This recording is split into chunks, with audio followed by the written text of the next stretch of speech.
9절로 14절의 말씀 같이 함께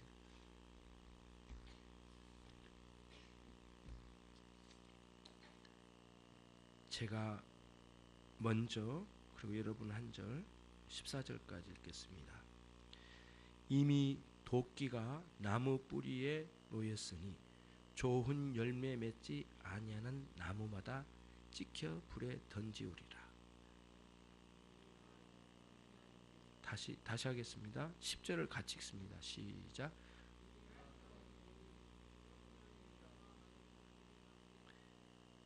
대답하여 가로되 옷 두 벌 있는 자는 옷 없는 자에게 나눠줄 것이요 먹을 것이 있는 자도 그렇게 할 것이니라 하고,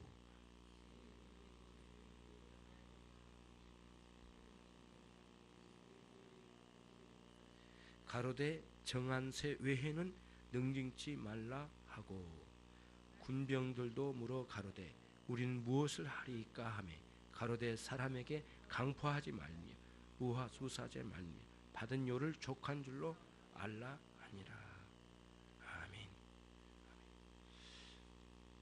오늘은 이제 우리가 무엇을 하리이까 말씀을 통해서 생각할 수 있도록 하겠습니다. 자, 앞뒤 분들하고 인사 한번 나누시겠습니다. 네, 평안하셨습니까? 네. 네.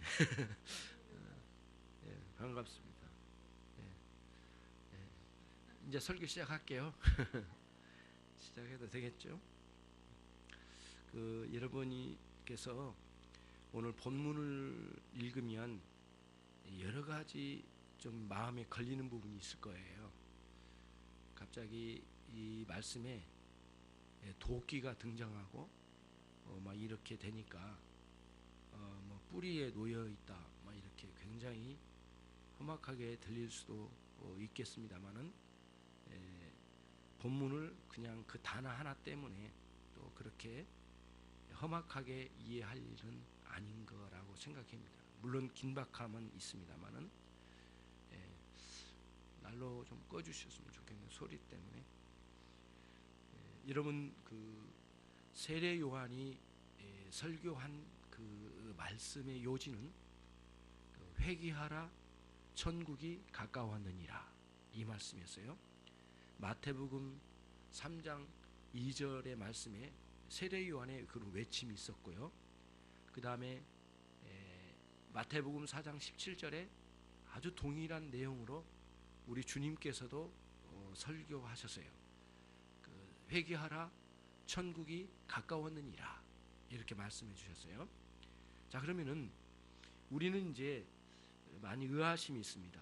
천국이 어떻게 이렇게 온단 말인가, 그리고 뭐 천국이 어떻게 옮겨지고 왔다 갔다 한단 말인가, 이런 이해하기 좀 어려운 부분이 있습니다. 그래서 회개하라 천국이 가까웠느니라고 하는 이 말씀을 먼저 이해하고 오늘 이 본문으로 들어가도록 할게요. 우리가 천국을 여기서 말하고 있는 천국은 어떤 의미일까라고 하는 게 이제 우리 의문점인데요.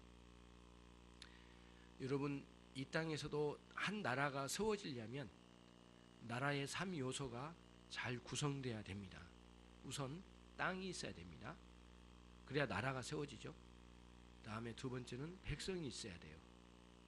그리고 그 백성들이 소유해야 될 그 나라의 주권이 있어야 됩니다. 그래서 땅, 백성, 백성의 주권, 백성들이 소유해야 될 주권, 이 세 가지가 이 나라가 세워지는 3요소예요. 세 가지가 이제 갖춰져야 되거든요. 그러니까 하나님의 나라는 이제 오늘 여기서도 우리는 굉장히 흡사한데 백성들은 이제 성도들이겠죠. 그리고 땅은 천국이죠. 그리고 세 번째로 주권은 뭐냐면 하나님의 통치권이에요. 하나님의 왕권이에요. 그거를 우리가 생각하고 천국이 하늘에 천국이 있는데 여기서는 장소적인 개념으로 천국을 이해하면 어렵습니다. 그렇게 보면 안 되고요. 천국이 가까웠다라고 하는 이 말씀 속에 있는 천국은 이런 개념입니다. 천국에 엄청난 그 하나님의 왕권의 통치권이 이 땅으로 내려와 우리들에게 이제 임하게 된다는 그런 말씀이에요. 장소적 개념보다는 하나님의 나라의 통치권이 우리 안에 임하게 된 거죠. 어떻게 임하느냐? 예수 그리스도가 그 천국을 가지고 이 땅에 오셨는데 우리는 예전에 하나님을 섬기기보다는 사단을 섬기고 이 세상을 섬기던 삶을 살았었습니다. 그렇기 때문에 거기에서 살던 우리의 삶은 죄된 삶이었어요.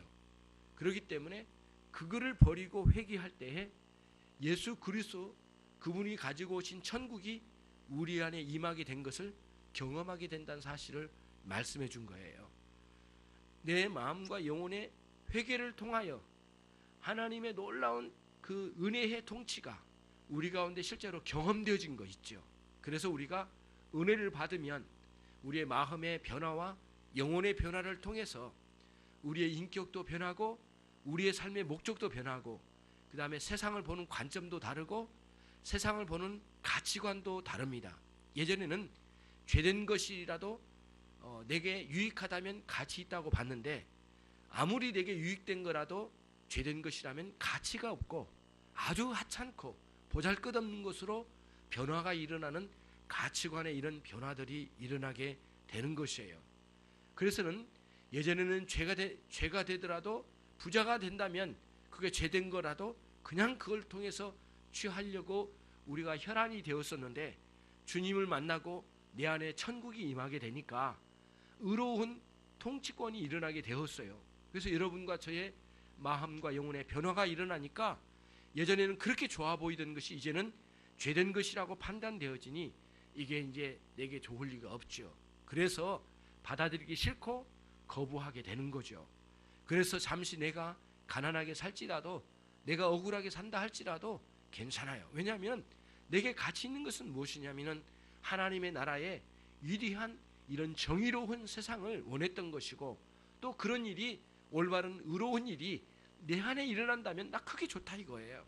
그래서 갖지 못해도 취하지 못해도 내가 괜찮다 생각하고 그것쯤이야 버릴 수 있는 용기가 일어나게 되는 것이죠. 이런 식의 가치관, 세상을 보는 관점이 달라지게 되는 것이에요. 세상을 보는 기준도 달라지고요. 그래서 여러분과 저의 삶에 이런 변화들이 이제 일어나게 되는 것이에요. 이런 식으로 변화가 일어나니 이것을 다른 말로 말하면 우리 안에 천국이 임하였다라고 하는 말씀이에요. 다른 표현으로 말하면 그분 천국에서 통치하시는 그 예수님이 우리 안에 들어와서 역사하시니까 예수님이 내 안에 오셨다. 내 안에 예수님의 통치의 영향력이 미치게 되었다. 다른 표현으로는 예수님의 그 통치의 절대적인 방식이었던 은혜가 내 안에 경험되더라. 그래서 우리가 예수님 믿고 난 뒤에 은혜를 받았다라고 하는 표현을 쓰게 됩니다. 그래서 예수님 믿고 구원받아 신자가 되는 삶을 천국이 내 안에 임했다라고 하는 표현으로 사용한 것입니다. 한 나라를 이렇게 건설을 하잖아요. 조선을 건설할 때 이성계가 갖은 노력을 해서 세워나가는 과정들을 보잖아요. 그런 것처럼 우리 안에 놀랍게 하나님의 나라가 이렇게 건국이 되는 거예요. 건국이 우리 안에서요. 그래서 우리 밖에는 하나님의 나라의 통치권이 희미해요. 그래서 불법적이고 마음대로 살아가는 사람들이 우리 눈앞에 보이기도 해요. 그래서 때로는 우리 것을 빼앗아가기도 하고 강탈하는 그런 일도 있어요. 그러나 우리는 그게 옳지 않은 방식이다라고 생각하고 그런 인생의 방식은 우리는 이제 걷어냈어요. 그리고는 정말 하나님의 뜻에 따라 하나님이 원하신 그런 방식으로 인생을 살고 싶어요. 그래서 내가 불법적으로 살았던 부도덕한 그런 삶을 다 정리하고 올바른 사람으로 옮겨왔어요. 그래서 그런 과정 속에서 회개를 하다 보니까 너무 뼈아픈 많은 과정도 경험을 했어요. 왜냐하면 내 안에서는 한쪽에서는 그런 죄를 버리지 않으려고 하는 욕구가 있고 또 은혜가 들어와서 이미 내게 하나님의 나라가 형성되다 보니까 내가 올바른 삶을 살고 싶은 욕구도 같이 있는 거예요. 그러다 보니까 그러고 싶지 않은 욕구와 그러고 싶은 그런 욕구 사이에 충돌이 일어나다 보니까 갈등도 있고 때로는 아픔도 경험하게 되었어요. 그리고는 내가 이미 죄된 상황에서 많이 관여를 했기 때문에 죄악된 만 구조 속에서 내가 관여하고 살았기 때문에 거기서 발을 빼려고 하는 순간 내게 많은 아픔이 많이 주어지죠. 그래서 회개에는 많은 아픔이 따르게 됩니다. 여러분 회개하는데 전혀 아픔을 경험하지 못했다면 그 잘못된 것이라고 보여져요. 굉장히 많은 아쉬움이 있고요, 아픔이 따라옵니다. 그리고 내가 상당히 어느 부분은 손해본 것 같아요. 그러나 사실은 그게 옳은 방식이기 때문에 내가 다 내려놓고라도 하나님 한 분만 내가 차지한다면 내게 만족스럽다라고 생각을 하고 우리 주님을 신뢰하고 열심으로 회개하여 하나님께로 돌아오는 그런 여러분과 제가 돼야 되겠어요. 왜냐하면 하나님의 나라가 우리 앞에 왔기 때문이에요.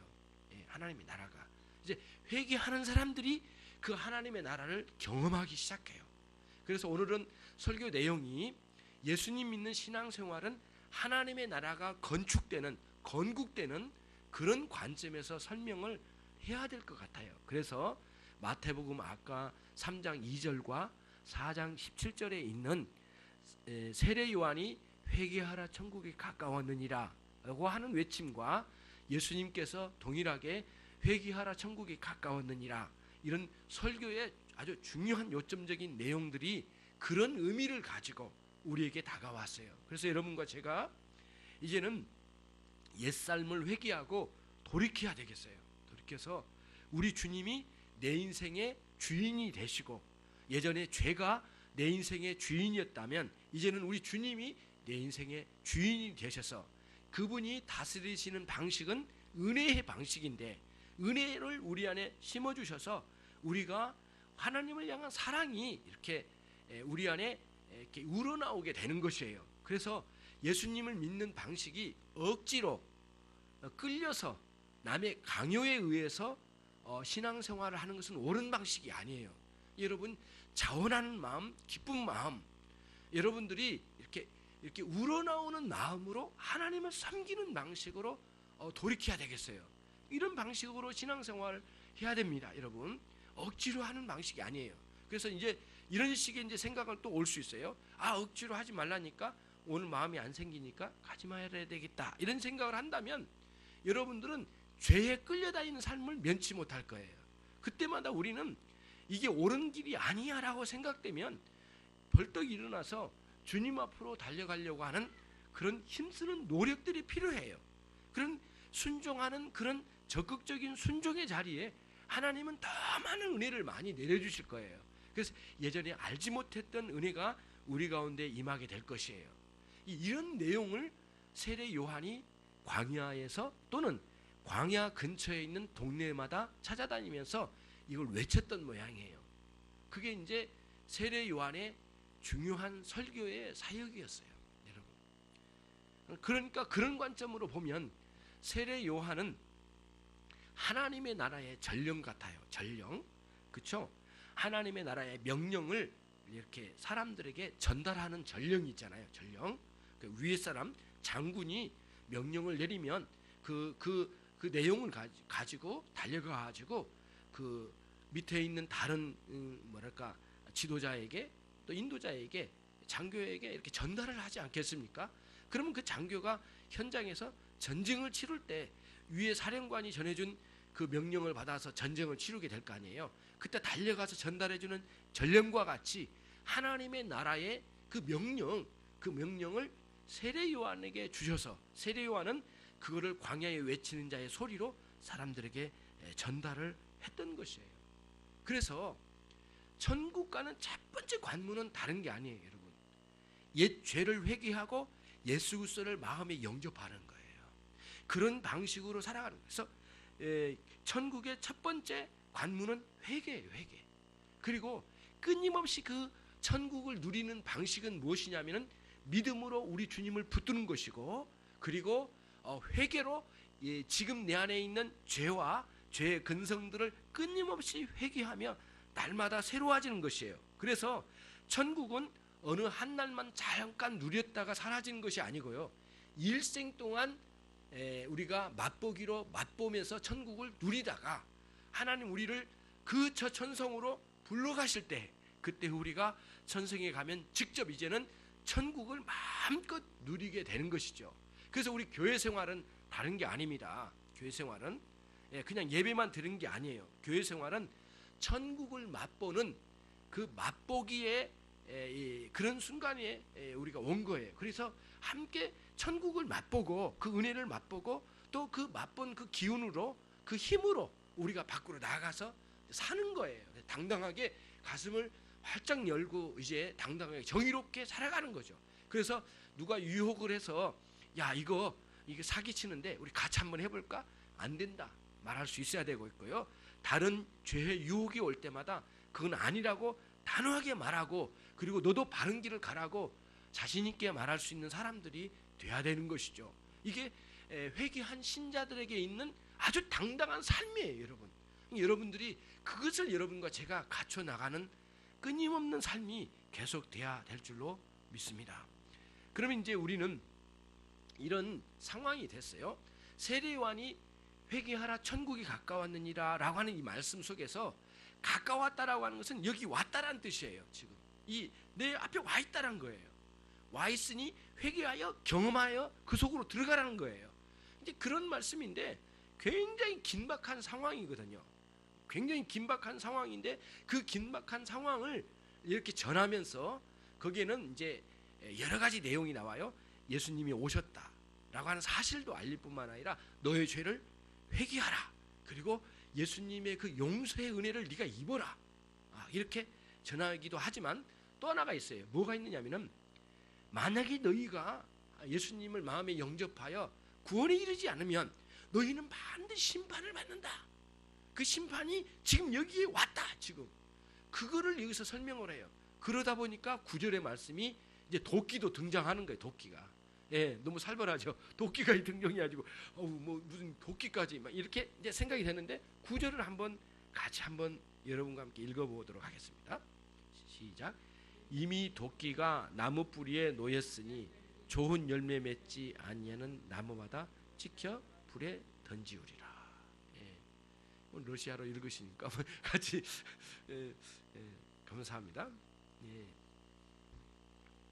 그 도끼가 이제 나무 뿌리 위에 놓여졌다는 거예요. 근데 여기서 무슨 뜻이냐면요, 아까 8절도 그렇고 그 위에 부분도 계속해서 이 관점을 어떤 관점에다가 이제 비유로 들었느냐면요, 농부가 유실수 나무 열매를 따서 먹을 수 있는 유실수 나무가 심겨진 거예요. 근데 그 나무 중에 어떤 나무가 열매를 못 맺는 거예요. 올해도 그렇고 다음에도 그렇고 해마다 열매를 맺질 않아요. 다른 나무는 다 열매를 맺어서 우리가 수확을 했는데, 그래서 그 유실수 나무 사이에 필요 없는 나무가 있는 거예요. 그래서 농부가 도끼를 갖다가 아니면 톱을 갖다가 이 뿌리 근처에 있는 부분을 밑둥을 다 잘라내는 거예요. 내리쳐서 잘라내가지고 제거를 하는 거예요. 왜 제거를 하냐면은 그 옆에 있는 유실수 나무를 보호를 하고 더 견실하게 세워서 더 많은 수확을 얻어내기 위해서 그걸 제거를 하는 거예요. 그 일을 농부가 유실수 나무가 열매를 맺지 못한 걸로 인하여 그것을 잘라내는 농부의 일상적인 그 농활의 어떤 그 일을 그대로 갖다가 이 말씀에다가 이렇게 뭐라 할까요? 이렇게 얹혔다고 할까요? 이 복음의 복음을 이 농부가 해야 할 일들, 하는 일들을 거기에다가 딱 얹혀서 우리에게 전달하려고 했던 거예요. 그래서 열매를 맺으라, 회개에 합당한 열매를 맺으라 8절에 나오고 9절에서는 맺지 않는 나무마다 그 뿌리 위에 도끼가 이렇게 딱 놓여져 있다. 도끼가 놓여져 있대. 이렇게 좀 살벌하긴 한데 이게 바로, 그러니까 심판이 바로 앞에 와 있다는 뜻이에요. 그래서 바로 치겠다는 건데 이제 그런 거예요. 그래서 열매를 맺지 않는 마다 찍어서 잘라서 불에 던져서 땔감으로 쓰고야 말 거다. 이거는 농부가 너무 자연스럽게 하는 일이에요. 그런 거예요. 그러니까 여기서 이렇게 9절의 말씀 도끼가 나무 뿌리 위에 놓여져 있다라는 이런 표현까지 쓰게 된 것은 뭐냐면 그만큼 하나님의 나라가 앞에 와 있다는 것이에요. 다시 말하면 예수님께서 오셨다는 거예요. 그리스도가 우리의 구원주 하나님이 이 땅에 오셨다는 거예요. 세례 요한이 지금 그거를 위해서 증거를 하려고 하는 겁니다. 그거를 이야기하려고 그래요. 그러니까 9절은 우리를 마치 뭐 협박하려고 하는 그런 의미가 아니고요. 그거보다는 9절의 말씀의 의미는 뭐냐면은 긴박성을 이야기하는 거예요. 매우 가까이 왔다. 그러니 우리 회개하고 우리 주님을 마음에 영접하여 정말 새 삶을 살아야 되지 않겠는가라고 하는 그런 촉구하는 말씀이 여기에 있는 거예요. 예. 그거를 여기서 이야기한 겁니다. 그래서 여러분과 저의 신앙을 마치 큰 그 유실수 나무에 비유를 한 겁니다. 그래서 뿌리를 깊이 내리면 줄기와 이파리와 꽃과 열매에 아주 그 아름다운 열매를 맺기까지 아주 성실하게 이렇게 견실하게 나무가 자라가게 될 거 아니겠습니까? 그렇게 자라가게 되면 반드시 거기에는 뭐가 있냐면 열매가 맺혀진다는 거예요. 근데 그 열매를 여기서는 회개에 합당한 열매로 표현을 하고 있어요. 그래서 이제 설교를 마쳤더니 많은 사람들이 이제 막 쫓아온 거예요. 몰려든 거예요. 그래서 그 유대 나라의 그 요세푸스라고 하는 아주 그 큰 그 역사학자가 있습니다, 여러분. 요세푸스란 실제로 역사학자가 있어요. 그분이 쓴 요세푸스의 그 전집이 있습니다. 그 전집이 있는데 예수님 시대 전후에 일어나는 사건들, 그다음에 전쟁의 야사, 그 역사에 잘 기록되지 않는 내용들을 다 담았어요. 그래서 8권으로 기록된 요세푸스 전집이 있는데 거기에 읽어보면 이런 내용들이 나옵니다. 세례 요한이 그 요단강 근처에서 설교를 하는데 사람들이 구름대처럼 몰려들었대요. 그래가지고 세례 요한이 설교하는 날이면 동네마다 다 떠들썩한 거예요. 다 일을 내려놓고 세례 요한의 설교를 들으러 간 거예요. 그래가지고 400년, 500년 만에 처음으로 나타난 이 선지자를 뵈러 온 거예요. 그래가지고 사람들이 그 말씀을 듣고 그 요단강 강가에서 자기의 죄를 토하고 회개하면서 눈물 콧물 쏟으면서 사람들이 새로워지는 거예요. 굉장히 많이 급격하게 변하는 거예요. 막 대성통곡하면서 구름대처럼 몰리는 사람들이 회개하기 시작한 거예요. 그러면 회개한 사람들은 데려다가 세례 요한이 세례를 주면서 그들을 다시 동네로 파송하는 거예요. 이런 식으로. 그런 일들이 굉장히 크게 일어났대요. 그 얼마나 큰 역사가 일어났는지 세례 요한의 설교가 있을 때에는 그 나라의 일을 이렇게 제대로 하지 못할 정도로 흔들렸대요. 예.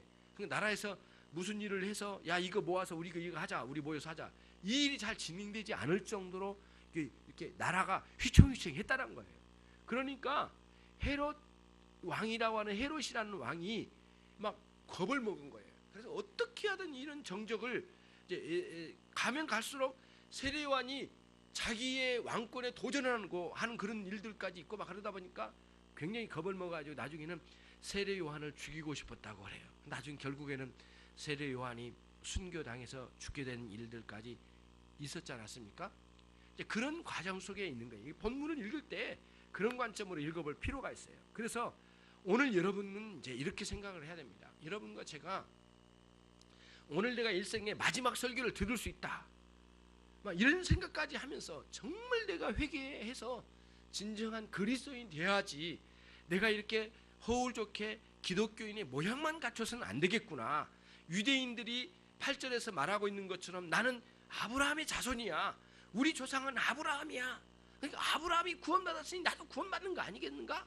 이런 식의 자기의 신앙의 종교의 외향만 갖추고 석 사람은 변하지 않는 상태로 살아가는 것은 옳지 않다라고 생각을 하고, 내가 기독교의 모양만 갖출 것이 아니라 진정한 신자가 돼야 되겠다라고 하는 마음을 가지고 하나님 아버지 앞에 여러분의 깊이 숨어있는 죄를 회개하고 돌아온 여러분들이 돼야 되겠다는 말씀이에요.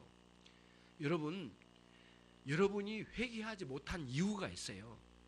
여러분 안에 있는 죄를 발견하지 못했기 때문에 그래요. 그럼 여러분, 나도 알아요. 내 안에 있는 내 죄를 내가 아는데요. 그것은 충분히 내 죄를 내가 아는 게 아니에요. 진정으로 죄를 제대로 안다면 그 죄가 역겹고 그 죄를 하나님 앞에 토설하여 회개하지 않으면 견딜 수 없는 마음까지 일어나야 돼요. 그러니까 죄가 있다. 누구는 모르겠습니까? 이 세상에 있는 사람 다 나도 안에 죄가 있어. 이 세상에 죄 없는 사람 어디 있겠어? 다 죄가 있지라고 다 말을 한단 말이에요. 그러니까 이런 식으로 머리로 그냥 이지적으로 내 안에 죄가 있어 나도 알아. 이거는 죄를 아는 게 아니에요. 오히려 더 혐오스러운 모습이에요. 예, 더 뻔뻔스러운 거죠. 왜냐하면 하나님 앞에 자기가 죄 있음에 대해서도 그런 식으로 알면서도 그 죄에 대해서 역겹게 생각하지 않고 회개할 줄 모른다면, 죄가 있는 것을 뻔뻔히 알고 하나님 앞에서 뻔뻔스럽게 회개하지 않는다면 그게 문제라는 거예요. 심각한 문제가 되는 거죠. 그래서 여러분이 진정으로 여러분 안에 있는 죄를 발견하지 못한 이유는 여러분 안에 깊이 숨어있는 죄를 여러분들이 여러 가지 모양으로 숨기고 있기 때문이에요. 그런 사람 앞에 숨길 수도 있고 교회 앞에 숨길 수 있는지는 몰라도 하나님 앞에서는 숨길 수가 없어요. 이 흉악한 죄악을 하나님 용서해 주시기를 간절히 소원한 마음 가지고 그분 앞에 나가야 된다는 거예요. 세례요한의 말에 빌면 회개하라 천국이 가까웠느니라고 하는 이런 말씀 앞에 여러분과 제가 엎드려져서 진실로 회개해야 되는 것이죠. 숨은 죄를 드러내어서 회개할 수 있는 데까지 나가는 여러분들이 되시기를 바랍니다. 그런 놀라운 역사가 있어야 될 줄로 압니다. 자, 그러면 문제는 그 다음입니다. 이제 10절로 12절, 3절, 14절의 말씀에서요 보니까 이제 보면은 여러분 이제 10절과 12절과 14절에 동일한 내용이 반복적으로 나와요. 그게 뭐냐면은 우리가 무엇을 하리까라는 말씀이에요. 10절에 나오죠. 그렇죠? 무리들이 그 다음에 12절에도 나오죠. 그때는 세리들이 말했어요. 우리가 무엇을 하리까? 그 다음에 이제 14절에는 군병들이 또 동일한 물음을 해요. 우리는 무엇을 하리까? 이렇게 질문을 내던져요. 그러니까 반복적인 이 질문이 있는데 이것은 무엇을 의미하느냐면은 이런 거죠. 진정한 회개를 경험한 사람들은 앞으로 내가 이렇게 살아서는 안 되겠구나 라고 하는 마음을 가지고 자기에 대한 매우 심각한 고뇌가 시작돼요. 고민이 돼요. 고민이. 마음 아픔이 있어요. 그래서 이전처럼 살아서는 안 되겠구나. 그러면 내가 어떻게 살아야지? 그런 자기 자신을 향한 자문이 일어나요. 자문. 스스로에게 질문을 던져요. 그런데 스스로에게 자기 자신을 향한 스스로의 질문만이 아니에요. 이 질문은 하나님 앞에 던지는 질문이에요. 하나님, 내가 어떻게 살면 되겠습니까? 하나님. 예. 어떻게 하면 되겠습니까? 하나님. 진실로 회개한 사람 속에는 이런 변화가 일어나는 거예요. 그래서 어떤 무리들 막 이렇게 구름대처럼 몰려온 사람들 중에 무리였던가 봐요. 그 무리들이 물어왔어요. 우리가 어떻게 하면 되겠습니까? 어떻게 살았으면 좋겠습니까? 무엇을 하면 살았으면 좋겠습니까? 물었어요. 세리들도 왔어요. 왜 세리인 줄 아세요, 여러분? 요단 강가에서 말씀을 전했어요. 세례 요한이. 근데 요단 강가는 대부분 이제 이거예요. 국경선이거든요. 한마디로 말하면. 그러니까 이제 동쪽에서 저 먼 나라에서 이렇게 물건을 가지고 이스라엘 땅에 들어와 유대 나라에 들어와서 물건을 팔아먹을 거 아니에요. 무역이 형성된 거예요. 그러니까 이 요단 강가에는 뭐가 있겠어요? 관세청이 있는 거예요. 그래야만 이게 수입을 해가지고 가지고 올 때 이렇게 가지고 올 때 거기다 세금을 물어서 뭔가 나라에 세금을 보태가지고 나라를 세워가야 될 거 아니에요. 그러니까 그 요단강가 그 길가에는 뭐가 있냐면 관세가 있어요. 그러니까 관세청이니까 세리들이 있는 거예요. 관세청에 직원들이 있는 거예요. 세금을 받아서. 근데 이 세리들이 아주 그 법적으로만 잘 받으면 모르겠는데 200만 원 받을 금액을 갖다가 딱 들이대고 협상을 하는 거예요. 야, 100만 원만 내게 해줄게. 그리고 50만 원 다 줘. 그리고는 이렇게 하거나 또는 너 제대로 너 찌르면 너 세금 1000만 원 나올 수도 있어. 안 나올 것 같아. 내가 해볼까? 한번 해볼까? 그러면서 협박을 해가지고 돈을 뜯어내는 거예요. 이런 식으로 이렇게 뭐랄까 이렇게 능증치 말미야라고 했는데 이렇게 강제로 세금을 강탈해가는 거 이런 식으로 그런 일들이 이제 있었던 거예요. 그래서 그 세리가 등장한 거예요. 여기서요.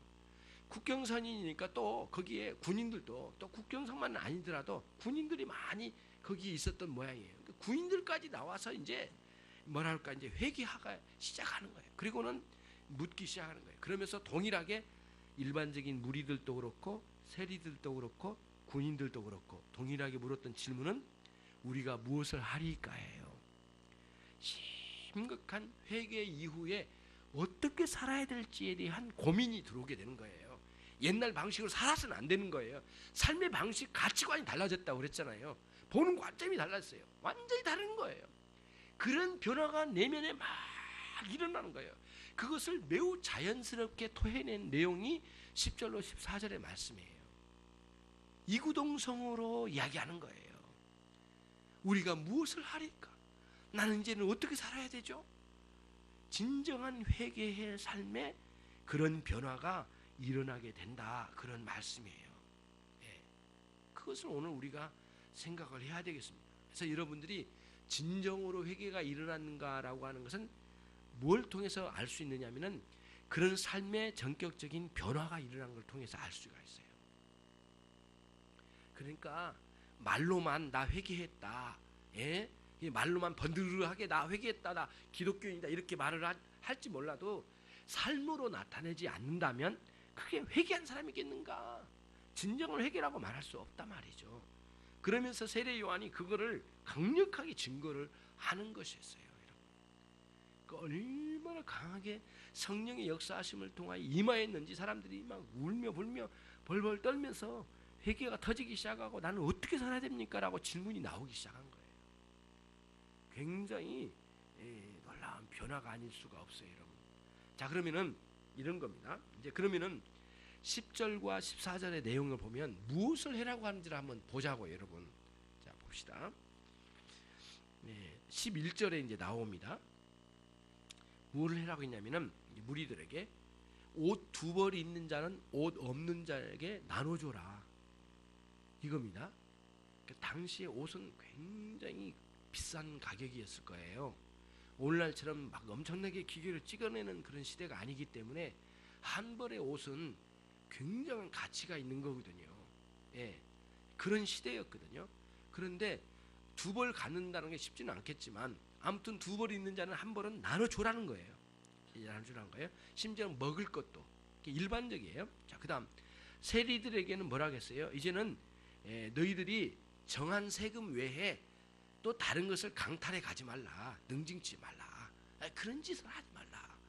예, 그러니까 회개하고 난 이후에 세관을 그만둬 버리고 사직서 쓰고 그냥 돌아와서 그냥 교회에서 살아라 이렇게 안 나왔어요. 그 세관의 일을 계속하되 그 현장에서 정의를 세우고 하나님의 뜻을 이루어나가는 방식으로 법에 규정된 대로만 세금을 받고, 그리고 그 백성들이 마음껏 경제 활동을 무역을 하든지 뭐를 하든지 할 수 있도록 너는 해야 되지 않겠느냐. 그렇게 말하면서 그 네가 감당하고 있는 그 세무 직원으로서 해야 할 일을 정확하게 그렇게 정의롭게 해야 되지 않겠는가, 이러는 거예요. 예. 그다음에 군병들에게는 뭐라고 하겠습니까? 예. 강포하지 말며 사람들에게 폭력을 행사하지 말고요. 그리고 아무에게나 막 거짓말해서 막 협박해서 막 사람들을 끌어내고 이런 식으로 해가지고 돈을 걷어내고 하는 일은 무소하지 말고, 예, 그러면서 네가 받고 있는 네가 받고 있는 그 월급에 만족을 하고 말이지. 그리고는 나라를 지키고 백성을 보호해라고 너가 그 자리에 있지 않았냐? 왜 백성들 괴롭히느냐? 군인들아, 너희들 그러지 말라.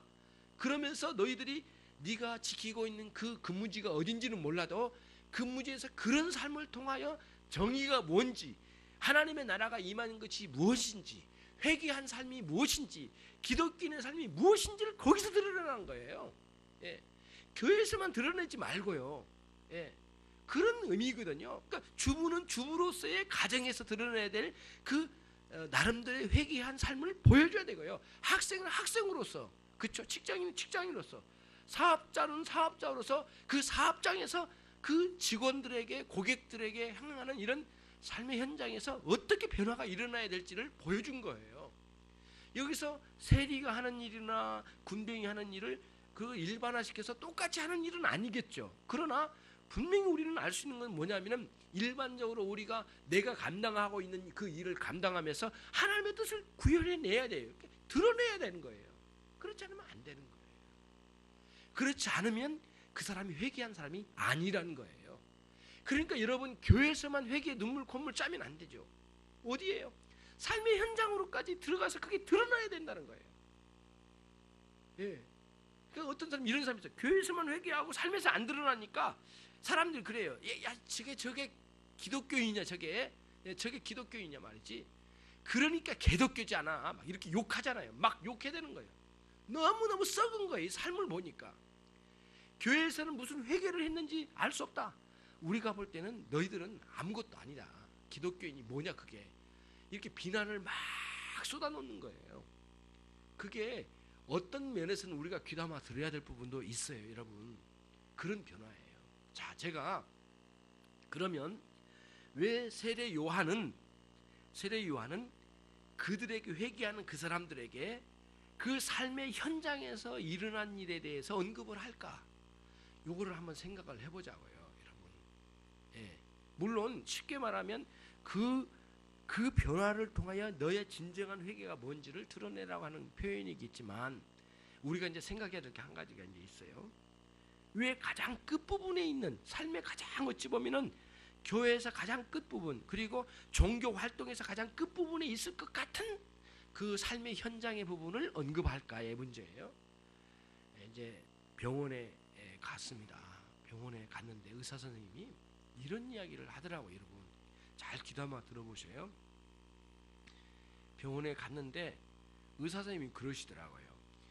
이 손끝이 아프거나 이렇게 피부가 안 좋을 때 먹는 약은 독하대요. 왜 독하냐고 물어봤어요.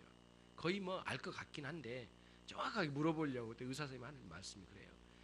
이 약이 이제 음식과 함께 약을 먹잖아요. 약을 먹으면 위에 들어가서 소화가 되고 그리고 장기에 퍼져나가고 소장, 대장 뭐 이렇게 퍼져나가면서 각 이 내장에서 이 약을 흡수할 거 아니겠습니까? 특별히 간 같은 데서 흡수를 해가지고 이거를 몸 전체에 퍼져나가도록 하지 않겠습니까? 할 때 이렇게 각종 몸 전체 퍼진데 가장 끝부분까지 가려면 약 기운이 무척 강해야 된대요. 이지간 약해서는 여기까지 뻗어나가서 치료가 되지를 않는데요. 그래서 강한 약을 써야 된대요. 그럼 강한 약을 쓰려면 위가 강해야 되고 뭔가 좀 튼튼해야 된대. 내장이 튼튼해야만 소화를 해서 여기까지 보낸대요. 그리고 이런 약은 오래오래 먹어야 된대요. 예, 짧게 먹어서는 안 된대요. 자주 반복적으로 먹어서 여기까지 약 기운이 와가지고 여기를 치료를 해야 된대요. 그래서 관절염 약이나 피부 약이 그렇게 독하다는 거예요. 원리가 그거다는 거예요. 제가 지금 뭘 말씀드리려고 하냐면은 여러분의 교회 와서 회개하고 새 삶에 변화됐다고 자부하면서 사는지 몰라요. 소위 말하는 종교 활동에서는 대단히 변한 것처럼 말할지 모르지만은 삶의 현장 가장 끝부분에 변화가 일어나지 않는다면 문제가 심각한 거예요. 그래서 회개는 반복적이고 매우 독한 약처럼 매우 깊이 이루어지는 회개가 아니면 저 끝에까지 회개의 약기운이 가겠느냐고요. 계속 반복적으로 회개의 역사가 일어나야 돼요. 그래서 지독하게 나를 붙들고 있는 이 죄의 근성이 나를 붙잡고 있는 그게 끊어지기까지 삶의 현장 마지막 부분까지 미치도록 우리가 열심히 회개하고 믿음의 생활로 꾸준히 전진해 나갈 때 그 사람이 변화가 일어나기 시작하는 거예요. 그러니까 지독하게 변하지 않는 사람이 변하지 않는 존재가 사람이에요. 사람이 안 변해요. 얼마나 안 변한지 몰라요. 오히려 짐승은 더 잘 변해. 짐승은 그죠? 사람은 잘 안 변해요. 지독하게 안 변하잖아요. 근데 그 안 변하는 것을 어디서 보냐면은 다른 사람 볼 게 아니 나를 보면 알아요. 내가 너무 안 변해요. 예. 김 목사도 너무 안 변해요. 정말 변하지 않는 내 속을 봐요. 여러분 주변에서 남편과 아내 사이에서 보면은 정말 안 변하잖아요. 남편 정말 안 변하잖아요. 아내 변하지 않아요. 자식이 변합니까? 사람이 변해야지 옵니까? 예. 그렇게 변하면 또 우리가 기절할지도 몰라요. 전혀 예상치 못했던 일이라. 그러나 진리의 말씀 안에서 성령의 역사하심을 통해서 변화가 일어나게 되는 거예요. 그리고 또 변화가 일어났잖아요.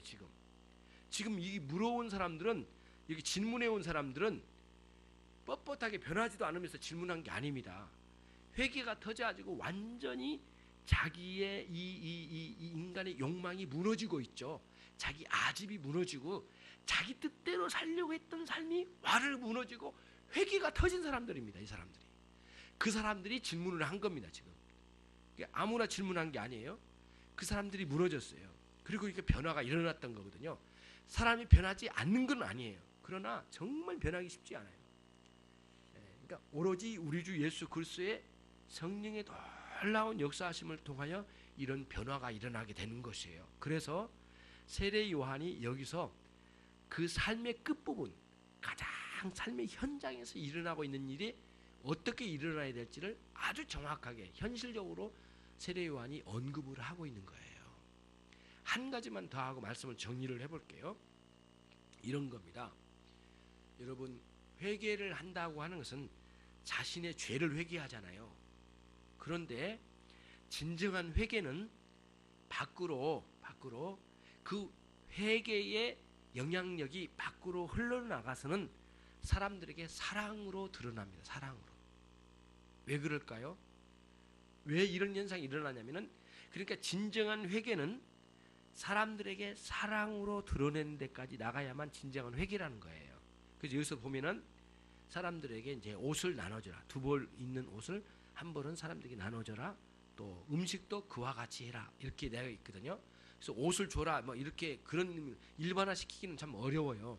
그럼 뭐냐면은 이런 거예요. 회개하기 전에는 이기적인 사람이었어요. 내가 중심이고 나 중심이고 나 외에는 다른 존재에 대해서 별로 거들떠볼 일이 없는 거예요. 왜냐하면 이기적인 사람이었거든요. 계속해서 모든 것이 자기 중심이에요. 예, 나만을 위한 거였어요. 회개하기 전에. 근데 회개하고 난 뒤에 딱 돌아보니까 내 중심에 예수님이 와 계시고 성령님의 역사하심이 있는 거예요. 그러다 보니까 내 중심에는 예수님이 계시고 예수님의 성향은 뭐냐면 끊임없이 밖으로 사랑을 베푸시는 분이에요. 그렇기 때문에 우리 예수님이 오셔서 다스리시는 새로운 천국은 어떤 현상이 일어나냐면 이기적인 삶이 이타적인 사람으로 옮겨가는 거예요. 변화가 일어난 거예요. 그러니까 예전에는 사랑을 몰랐던 사람이 사랑을 베풀 줄 아는 거예요. 예. 그런 변화가 우리 안에 일어나게 되는 거예요. 그러니까 남편이 변하고 아내가 변하고 자녀들이 변하면 반드시 자기 가족을 제일 먼저 챙깁니다. 만약에 이게 안 일어나면 변화가 일어난 게 아니에요. 그래서 여러분 쉽게 스스로가 진실로 회개하여 변화된 삶을 살았다라고 자부할 만한 사람이 어디 있느냐고요. 그 있다면 그 사람은 변화가 일어난 사람이에요. 일어나야 돼요. 실제로 그런 역사가 여러분 가운데 있어야 되겠습니다. 내 자식이니까, 내 아내니까 내가 사랑하지. 말로는 그렇게 하지만 실제로는 그의 영혼을 뜨겁게 사랑해주는 사람이 남편들일 것 같은데 그렇지 않아요. 그거는 매우 자기 관념 속에다만 집어넣어놓고 사랑한다고 스스로를 자기 암시적으로만 생각할 뿐이지 실제로는 사랑 안 해요. 이런 일들이 우리 안에 부수기로 일어나고 있어요. 정말 사랑 안 합니다, 여러분. 사랑한다고 말은 해요. 폼은 잡아요. 예, 모양은 갖춰요. 그러나 영혼 깊은 곳으로부터 흘러나와서 그 영혼까지 흘러가는 사랑으로 나간 사람이 몇이나 되냐고요, 우리 중에. 그런 변화가 일어나야 돼요. 그래야만 직장에서나 사업장에서나 학교에서나 여러분들이 감당하는 현장에서 노인정에서 해야 할 일이 있어요. 그들을 사랑해 주는 거예요. 그러니까 노인정에 가면 맨날 남의 이야기 막 하잖아요. 사람들이. 그러면은 그거 가가지고 자꾸를 딱 잠궈요. 잠그고 제발 좀 그런 이야기 좀 하지 말라고. 그리고 남들을 칭찬하는데 우리 입을 사용해라고 줬지. 남을 욕하고 남을 깔아뭉개고 비난하는데 우리 입을 쓰라고 준 게 아니단 말이지. 그리고 사람들을 개조시켜야 되잖아요. 예. 그러니까 소망부 여러분이 내가 80, 90 다 돼가면서 내가 할 일이 뭐냐고 그러는데 할 일이 너무 많아요.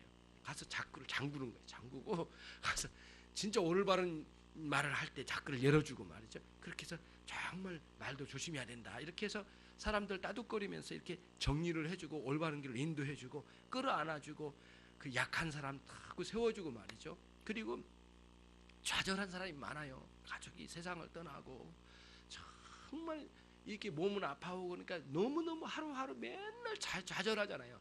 좌절한 사람을 용기를 불어넣어주고 위로해줘서 세워나가는 그런 일로 이렇게 이타적으로 가야 되거든요. 예. 그렇게 해야 합니다, 여러분. 그래서 정말 여러분들이 이제는 그런 변화의 역사가 우리 가운데 일어나야 되는데, 세례 요한의 이런 설교 속에서 우리가 우리 스스로를 돌아보는 거예요. 인도주의자들이 이웃을 사랑해요, 여러분. 예, 인도주의자들은 뭐냐면은 사람이 사람을 사랑한다, 마땅하지 않는가 해서 하나님 생각 없이, 하나님과 관계 없이 사람을, 이웃을 사랑하는 게 이 인도주의자들이 하는 이웃사랑이에요. 근데 인도주의자들이 하는 이웃사랑은요, 자기 영광이에요, 자기 영광. 근데 그리스도인 이웃사랑은 뭐냐면 하나님의 영광이에요. 그러니까 인도주의자들이 하는 것은 뭐냐면 하나님 배제예요. 그리고는 이웃을 사랑해서 거기서 영광을 자기 영광으로 되돌려받는 거예요. 그러나 우리가 이웃사랑은 뭐냐면 하나님께 모든 걸 돌려드려요. 나 하나님 때문에 이웃 사랑하게 된 거예요. 하나님의 영광이에요. 그분이 가져가야 돼, 그 영광을 모두. 모든 칭찬은 하나님께 가져가야 되지 우리가 받을 일이 아니란 거죠. 이런 식의 큰 변화가 우리 안에 일어나게 되는 것이에요. 이것이 회개에 합당한 열매들이에요. 그러니까 진정으로 내가 무엇을 하리까라고 하는 이런 고뇌가 우리 안에 들어오면서 이런 변화가 여러분과 제 안에 있기를 바랍니다. 쉽지 않아요. 그러나 있을 수 있어요. 어떻게요? 우리 성령님께서 여러분 가운데 말씀으로 임하시면 가능해요. 그래서 여러분이 말씀 안으로 돌아오시고 그 은혜의 역사가 우리 가운데 있기를 바랍니다. 네, 같이 기도하겠습니다. 난로를 들어주시죠. 자, 우리 같이 함께 이 시간 기도할 때, 하나님, 오늘 말씀을 들어보니 참 부끄럽습니다. 입으로는 회개했다고 늘 말했는데 진실로 깊은 곳까지 변화된 것은 아닌 것 같습니다. 하나님이여, 내 인생에 깊은 변화가 있게 해주옵소서. 같이 기도하겠습니다.